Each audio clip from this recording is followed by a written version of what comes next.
ఈరోజు మనం గుళ్ళోవ ఆలయ విశిష్ట గురించి తెలుసుకుందాం. అంతకన్నా ముందుగా మీరు మన ఛానల్ని like and share and subscribe చేయండి. మీరు ఇచ్చే చిన్న సపోర్ట్తో మరిన్ని వీడియోస్ మీ ముందుకు తీసుకుని వస్తాం. విశాఖ జిల్లా ఆనందపురం మండలానికి 5 కిలోమీటర్ల దూరంలో, పెందుర్తి దగ్గర నుండి ఈ దేవాలయానికి 20 కిలోమీటర్లు.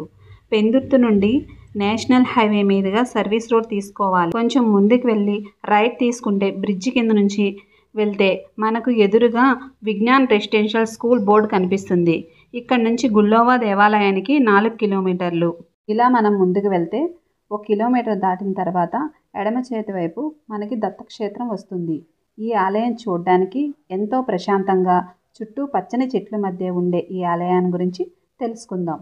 మనం దత్తాత్రేయుడ దేవాలయాల గురించి చాలా రేరుగా వింటాము, కానీ ఇక్కడ ఒక దత్తక్షేత్రమే ఉంది.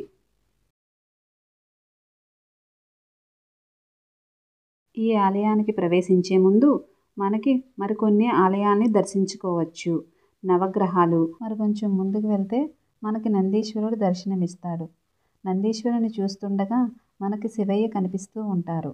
ఆయన దర్శనానంతరం మనం పక్కనే ఉన్న నాగబంధాన్ని దర్శించుకోవచ్చు.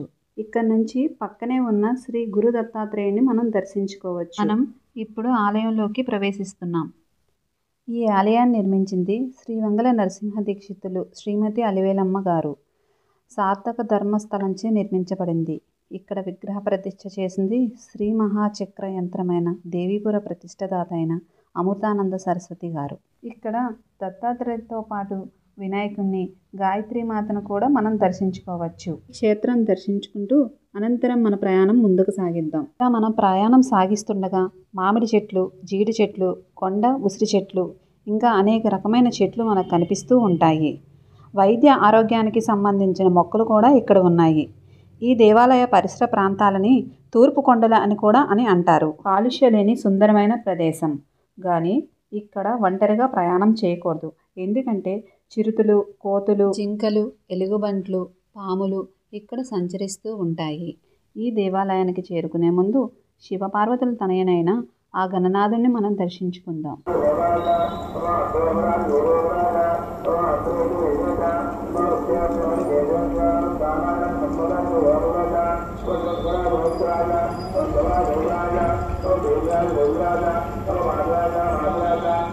విశాఖపట్నం ట్రెజరల్ డెవలప్మెంట్ అథారిటీ వారిచే నిర్మించబడిన ఈ రోడ్డు మార్గం గుండా మన ప్రయాణం ముందుకు సాగుతుంది. ఇది ఎత్తైన కొండ ప్రాంతం అవ్వడం వల్ల ప్రయాణం జాగ్రత్తగా సాగించాలి. ఎత్తైన కొండలతో, పచ్చని చెట్లతో చూడముచ్చటగా ఉంటుంది ఈ ప్రదేశం.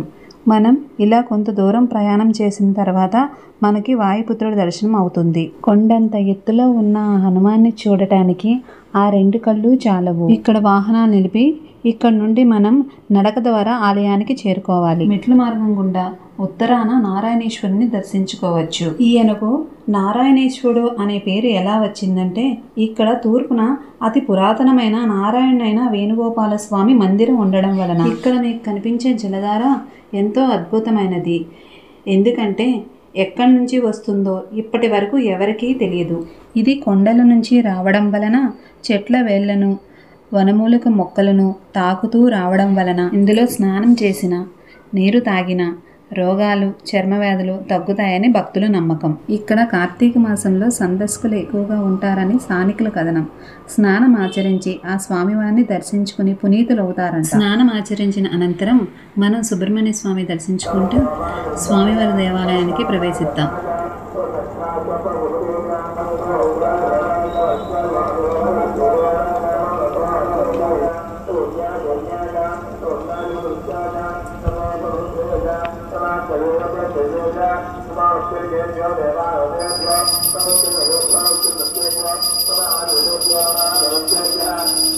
ఇక్కడ శివాలయం స్వయంభూ అని చెబుతారు.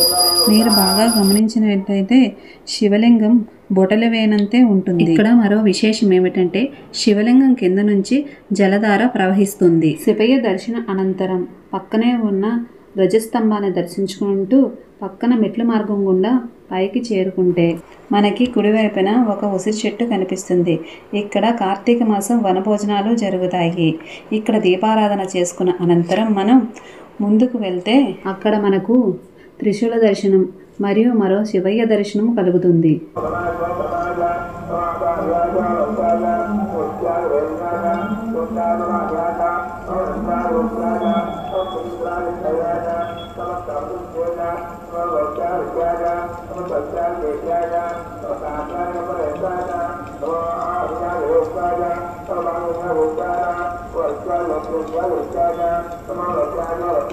ఇక్కడ నుంచి చూస్తే మనం శిఖర దర్శనం చేసుకోవచ్చు. శిఖర దర్శనం అనంతరం పక్కనే కనిపిస్తున్న పొదల వద్దకు చేరుకుంటూ మనం శిథిలావస్థకు చేరుకున్న మెట్లు కనిపిస్తాయి. ఆ మెట్ల మార్గం గుండా మనం కొంచెం ముందుకు చేరుకోవాలి. ఈ మార్గంలో రాకపోకలు లేకపోవడం వల్ల పిచ్చి మొక్కలతో దారంతా మూసుకుపోయి ఉంటుంది. ఇక్కడ నుంచి మనం ఒక 15 నిమిషాలు ప్రయాణం చేసిన తర్వాత మనకి పెద్ద పెద్ద బండరాళ్ళు కనిపిస్తాయి. అది దాటిన తర్వాత మనం కొంచెం ముందుకు చేరుకోవాలి. ఈ కొండ నిట్ట నిలువుగా ఉండడం వల్లేమో బహుశా భక్తులు రాకపోకలు తగ్గిపోయాయి. ఇక్కడ నుంచి ఈ చిన్న చిన్న బండరాలను పట్టుకొని చేతికర్ర సాయం తీసుకొని మన ప్రయాణం ముందుకు సాగుతుంటే మనం కొండ నడివట్టుకి చేరుకుంటాం. ఇక్కడ నుంచి ఒక్కసారి మనం చూసినట్లయితే ప్రకృతి అందాలు మనకి కనువిందు చేస్తాయి. చుట్టూ ఎత్తైన పచ్చని కొండలు, మధ్యలో దేవాలయం. ఇది చెప్పే కన్నా చూస్తేనే ఎంతో అందంగా ఉంటుంది. ఇక్కడి నుంచి మనం మరో 5 నిమిషాలు ప్రయాణించిన తర్వాత మనకి ఒక ఎత్తైన పెద్ద బండరాయి కనిపిస్తుంది. అది దాటిన తర్వాత మనం స్వామివారి పాదాలు దర్శించుకోవచ్చు. ఇక్కడ మీరు బాగా గమనించినట్లయితే స్వామివారి పాదాలు అతి పురాతనమైనవని మనకు తెలుస్తుంది. ఈ స్వామివారి పాదాల పక్కనే నిత్యం జలధార ప్రవహిస్తూ ఉంటుంది. ఈ పాదాల దర్శనం అనంతరం మనం వేణుగోపాల స్వామి దర్శనానికి వెళ్ళబోతున్నాము. ఈ చుట్టుపక్కల కనిపిస్తున్న ఎత్తైన కొండలను సింహాచలం నరసింహస్వామి కొండలని అంటారు.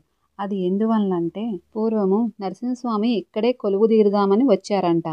గాని అనంత పద్మనాభ స్వామి శిఖరం కనబడుతుందని స్వామివారి ఇక్కడి నుంచి వెనుదిరిగారంట. శివాలయం, విష్ణాలయం ఒకే చోట ఉండడం చాలా అరుదుగా కనిపిస్తుంది.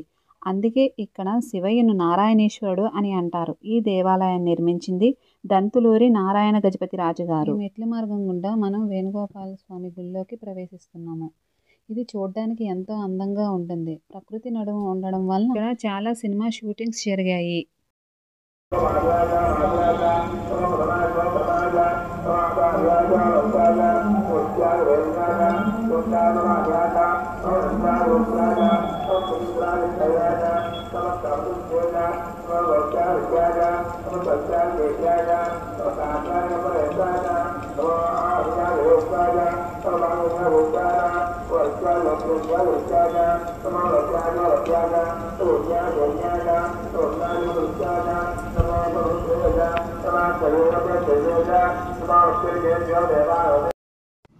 ఈ దేవాలయం గురించి అనేక విధాలుగా అన్వేషించగా కొన్ని చరిత్రను తిరగేయక ఒక అడుగు ముందుకు వేసి ఇప్పటి వరకు ఎవరూ మీకు చూపించలేనిది మేము మీకు చూపిస్తున్నాం.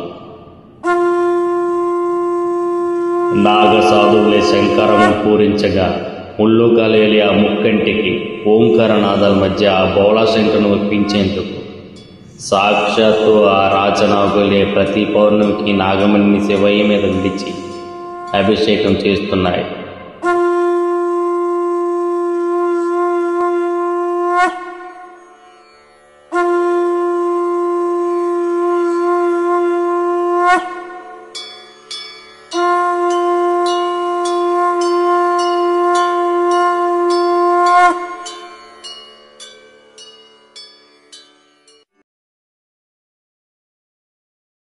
మనం వెళ్ళే దారిలో పుట్టలు, నాగకుసుబాలు, ఈ ప్రదేశం అంతా చెట్లతో, పొదలతో శివయ్య జటాజోటు వలె కనిపిస్తుంది.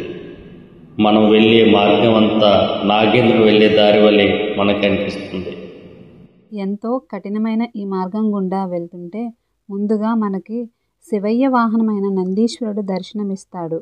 మీరు బాగా గమనించినట్లయితే ఇది ఎంతో పురాతనమైనది. నందయ్య మీద ఉన్న ఆభరణాలే మనకి సాక్షులు. ఇంకో విశేషం ఏమిటంటే నందయ్య చిరునవ్వు చిందిస్తూ మన్నే చూస్తున్నట్టు అనిపిస్తుంది. ఇది ఒక అరణ్యం అవ్వడం వల్ల శివయ్యకు ధూపదీప నైవేద్యాలు ఏవీ లేక ఈ ఆలయం శిథిలావస్థకు చేరుకుంది. హరహర మహాదేవంటూ మనసారా ఆ శివయ్యను దర్శించుకుందాం.